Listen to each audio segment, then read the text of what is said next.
Plates ready? This is Food School, Smarter, Stronger, Leaner podcast. Want to feel amazing, love the way you look in the mirror, and perform your absolute best in the gym, at work, and in life? You're definitely in the right place. Food. It's you. It builds every single cell of you. And if there is one thing every human being must master, it's food. Because at the very least, eating, you do it every day, several times a day, every single day. You might as well get good at it.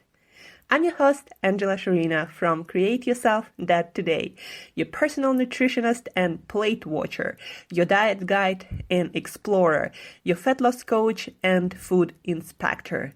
And just someone with a lot of passion and obsession and curiosity for healthy food, healthy diets, nutrition, optimized human performance, everything and absolutely anything you put in your grocery shopping cart, your fridge, on your plate, and in your mouth. It's my business.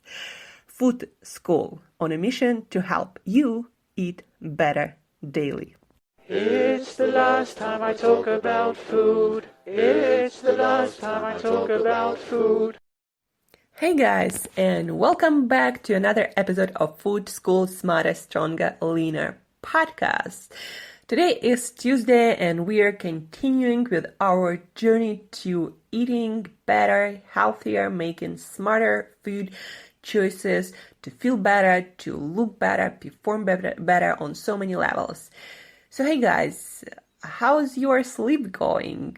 Did you start working on your sleep routine? As we talked yesterday, sleep routine that not only contributes to your weight loss and your fat loss, but also defines your performance mentally, physically, your creativity, your good feelings, your optimism, your happy vibes, and so many other things.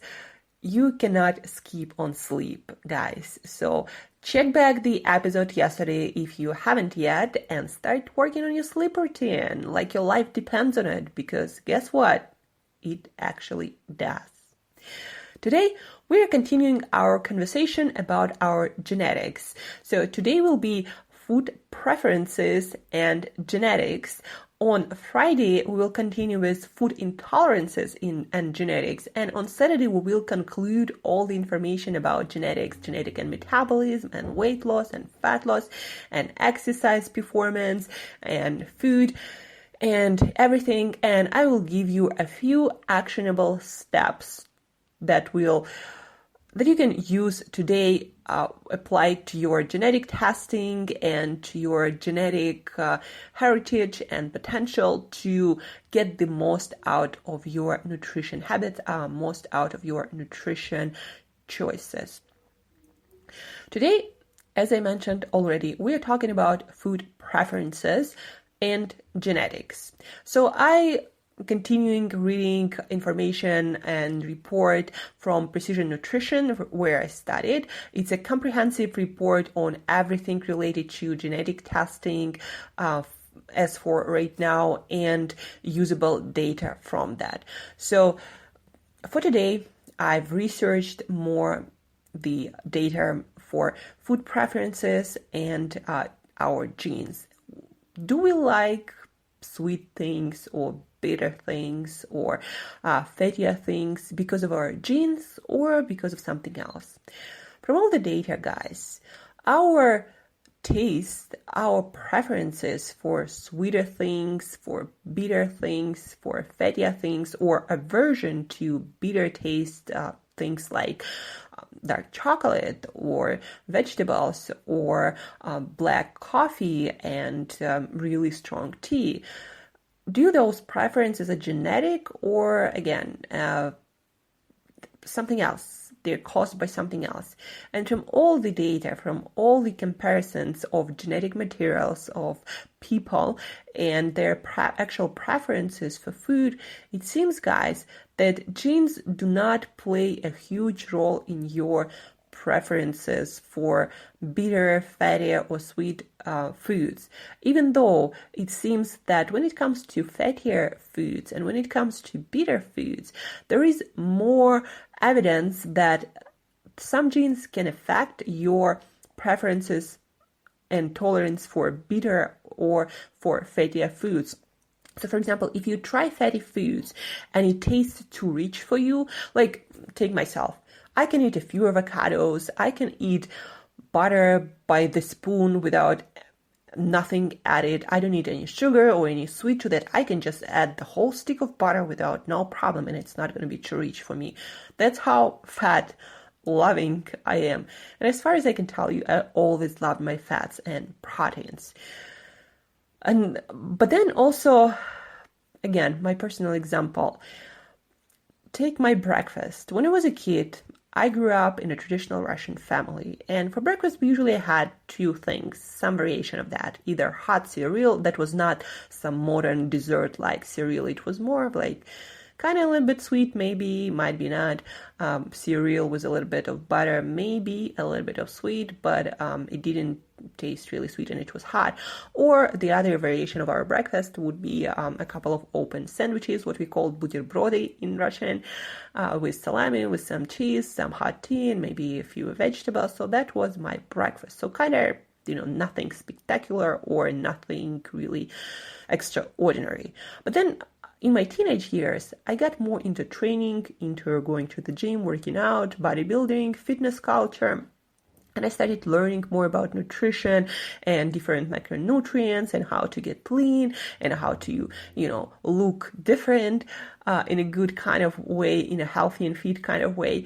And I started to eat more protein, more healthy fats. I started to think about my carbohydrates, and I would eat either some oatmeal, not sweet, with some eggs, or just omelette with some vegetables and something like that. That's how my breakfast changed, and I loved it too.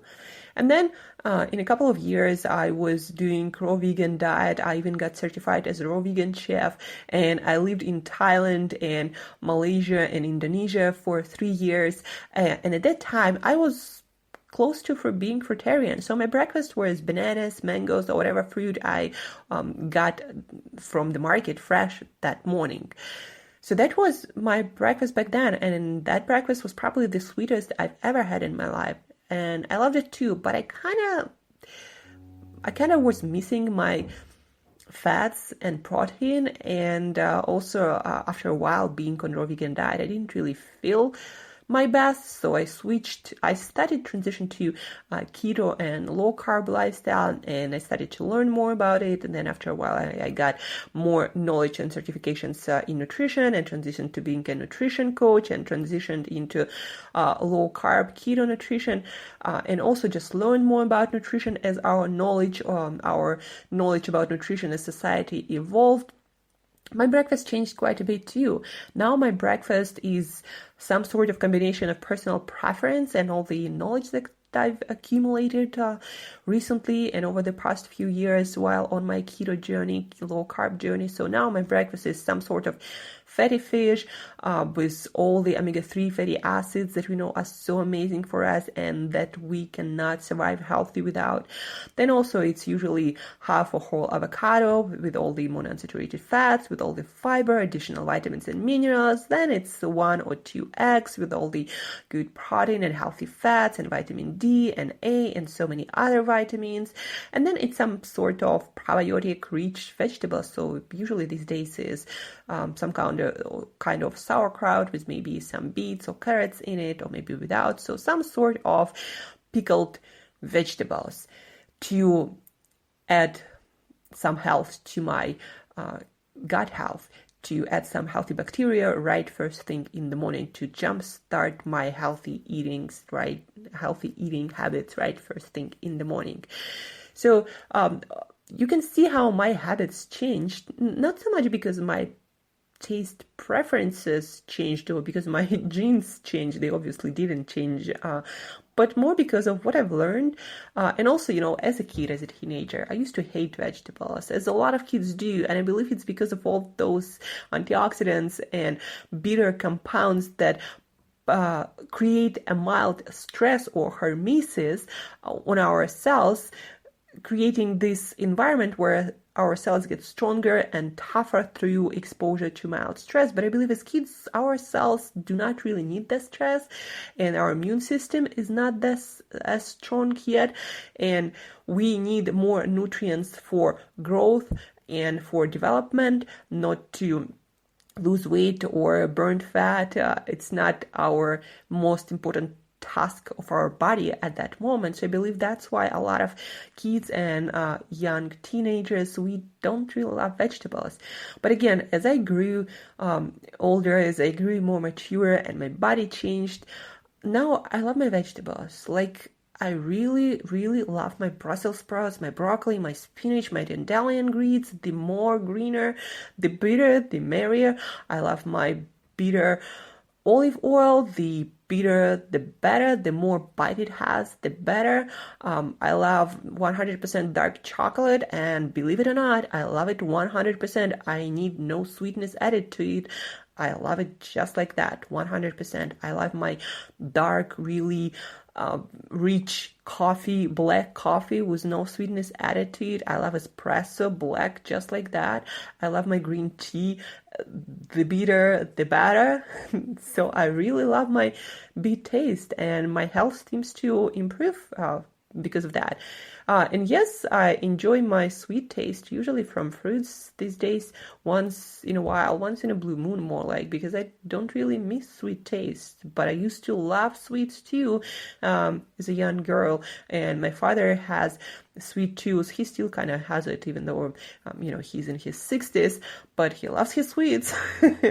Still, I kind of get over it. Also, another thing to think about, in many cultures, you can see how people prefer different things for breakfast. And breakfast usually is the meal where people retain their family, their cultural traditions the most. Maybe because it's the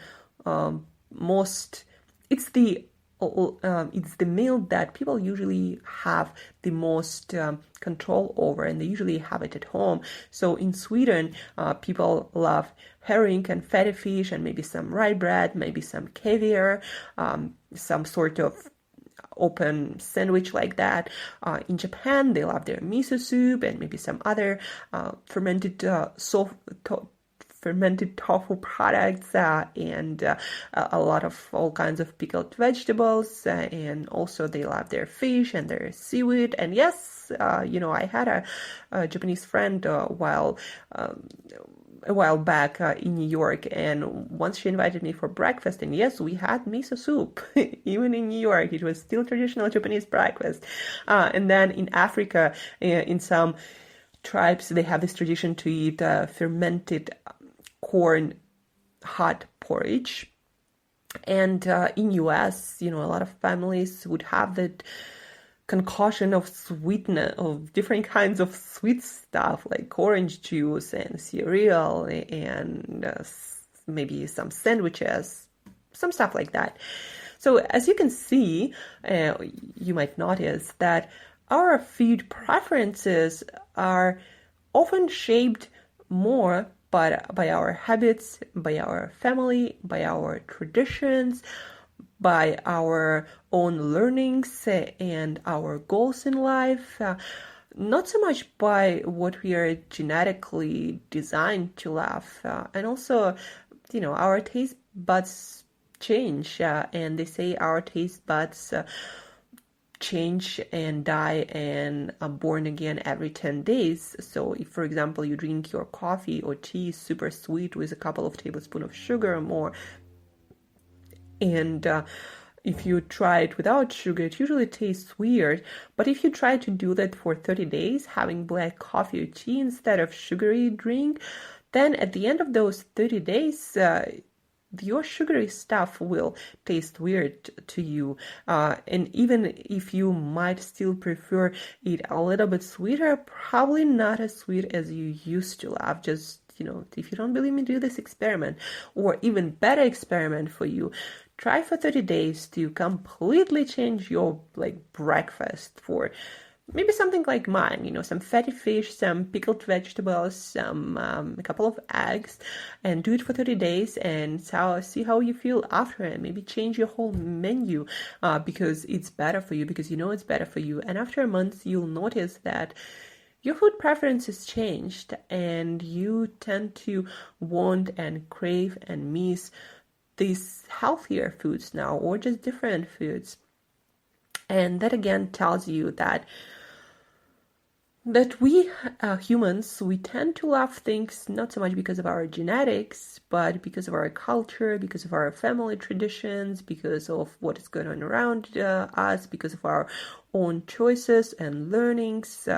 And we learn how to love certain things and how to not love certain things. And also, our taste, of course, can be influenced by our gut health, because believe it or not, taste buds, or taste receptors, better say, they're not only in our mouth, they are also in our intestines, in our colon, in our stomach, and they produce different hormones, satiety hormones including, and also the whole taste experience is formed not in your mouth, but actually your brain tells you how anything tastes and whether you like it or not. So you taste certain chemicals in your mouth, and then taste receptors transmit that signal to your brain, and then also the signals from your nose, from your smelling receptors, they also add a component, a pretty big component actually. Without smelling anything, you hardly taste anything. And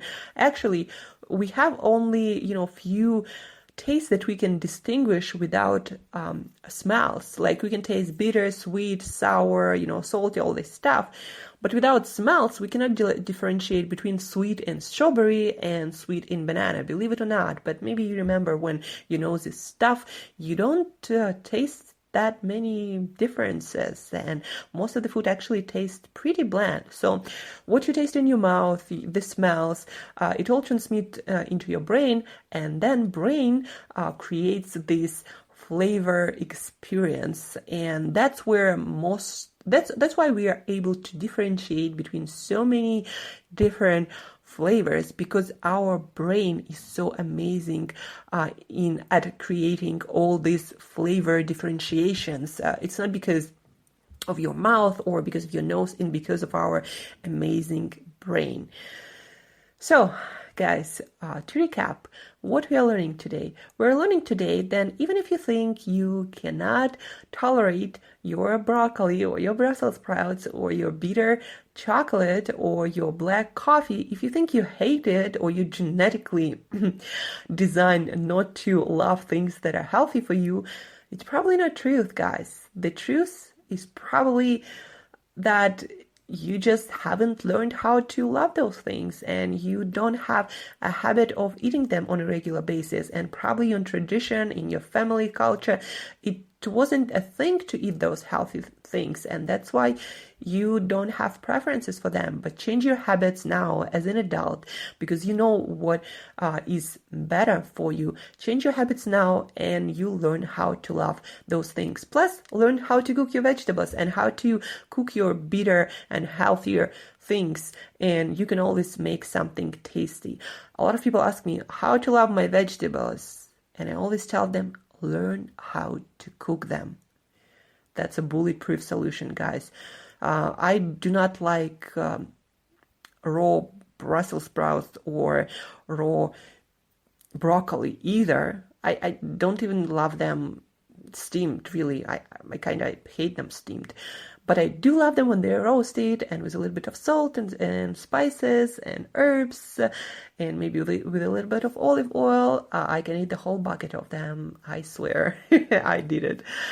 So, to recap, your taste preferences are not your genetic material. It's your culture, your learnings, your habits, and the best part about it is you can change it.